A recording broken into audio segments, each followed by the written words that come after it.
दोस्तों आज हम एक ऐसी औषधि के बारे में बात करने वाले हैं जिसके बारे में हो सकता है आप में से बहुत सारे लोगों ने कभी ना सुना हो, पर बहुत अधिक ये संभावना है कि आपने कभी ना कभी ऐसी औषधि का प्रयोग अवश्य किया होगा जिसमें इस औषधि का प्रयोग किया गया हो। जी हाँ, मैं कुटकी की बात कर रहा हूँ। लीवर से संबंधित हर प्रकार की समस्या में कटुकी के प्रयोग से निश्चित तौर पर कुछ ना कुछ लाभ अवश्य प्राप्त होता है। पर ऐसा नहीं है कि कटुकी के प्रयोग से केवल लीवर से संबंधित समस्याओं का ही इलाज होता हो, बल्कि भूख ना लगना, बुखार आना, टाइफाइड, टीबी, दमा, नज़ला, बवासीर, शरीर में कहीं पर भी सूजन का आ जाना, रक्त अशुद्धि, विभिन्न प्रकार के चर्म रोग, शरीर में जलन का बने रहना, पेट में कीड़े होना, ऐसे बहुत से रोगों में मात्र कटुकी का प्रयोग संपूर्ण लाभ प्रदान करने की अपने अंदर क्षमता रखता है। तो आज के इस वीडियो में हम इसी अत्यंत प्रभावशाली जड़ी बूटी के विषय में विस्तार से चर्चा करने वाले हैं। तो चलिए बिना देर किए प्रारंभ करते हैं। नमस्कार दोस्तों, मैं doctor robin Sharma, doctor Ayurveda में आप सभी का स्वागत करता हूं।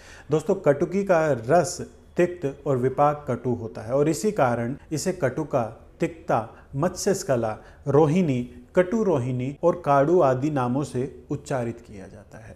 शीतवीर्य यह औषधि अपने लघु और रुक्ष गुण के चलते पित्त और कफ दोषों को प्रभावी रूप से शांत करने का कार्य करती है, परंतु अपने इन्हीं गुणों के चलते इस औषधि के प्रयोग से वात दोष में भी वृद्धि होती है।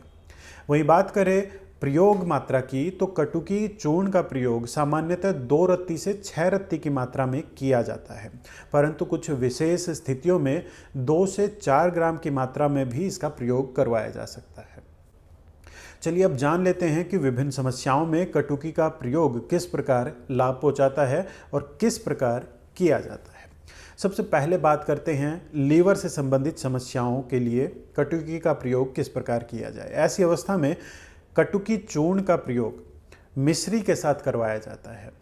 एसिडिटी, पीलिया, लीवर में सूजन और भूख की कमी या फिर फैटी लीवर की शिकायत, इन सभी अवस्थाओं में इस प्रकार कटुकी के प्रयोग से भरपूर लाभ की प्राप्ति होती है। वहीं अपने रेचक और भेदक गुण के चलते कटुकी कब्ज की अवस्था में लगभग 2 से 4 ग्राम की मात्रा में बराबर हरड़ चूर्ण के साथ करवाया जाता है। इसी प्रकार शरीर में कहीं पर सूजन आ जाने की अवस्था में कटुकी का प्रयोग थोड़े से गर्म पानी के साथ करवाया जाता है। ऐसा करने पर 2-4 बार दस्त लगते हैं, जिसके चलते शरीर में मौजूद दूषित दोष मल मार्ग से बाहर निकलते हैं और सूजन की समस्या दूर होती है। इसी प्रकार शरीर में मौजूद आम दोषों को शरीर से बाहर निकालने के अपने गुण के चलते गठियाबाज जैसी समस्या में भी कटुकी का प्रयोग लाभदायक परिणाम दिखाता है। इसी के साथ अपने भेदक गुण के चलते यह वजन को भी नियंत्रित करने में सहायता करता है। विशेष तौर पर बढ़े हुए वजन को कम करने के लिए इसका प्रयोग अधिक किया जाता है। हालांकि पाचन तंत्र और लीवर को बल प्रदान करने के अपने गुण के चलते कटुकी का प्रयोग यदि थोड़ी मात्रा में किया जाए तो वजन को यह बढ़ाने का भी कार्य करता है, शारीरिक रूप से पुष्टि प्रदान करने का कार्य करता है। तो अधिक मात्रा में प्रयोग करना अर्थात 2 से 4 ग्राम की मात्रा में प्रयोग करने पर वजन को यह कम करता है, वहीं लगभग आधे ग्राम की मात्रा में प्रयोग करने पर यह वजन को बढ़ाता है। इसी प्रकार कटुकी के प्रयोग से रक्त शुद्धि का भी कार्य होता है और अपने शीतल गुण के चलते बढ़े हुए पित्त दोष को भी ये शांत करता है, जिसके चलते विभिन्न प्रकार के चर्म रोगों से भी यह मुक्ति प्रदान करता है। इन सब के अलावा वेड़ंग चूर्ण के साथ कटुकी का प्रयोग करने पर पेट में कीड़ों की समस्या में बहुत ही शीघ्र लाभ की प्राप्ति होती है।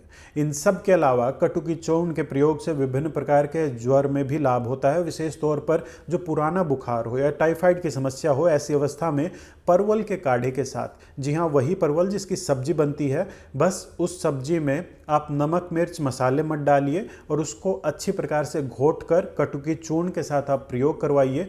पुराने से पुराने बुखार में, विशेष तौर पर बिगड़े हुए टाइफाइड में बहुत ही लाभदायक परिणाम यह दिखाता है। तो दोस्तों, आशा करता हूँ आपको ये जानकारी पसंद आई होगी। आज के इस वीडियो में इतना ही। मिलते हैं अगले वीडियो में। नमस्कार।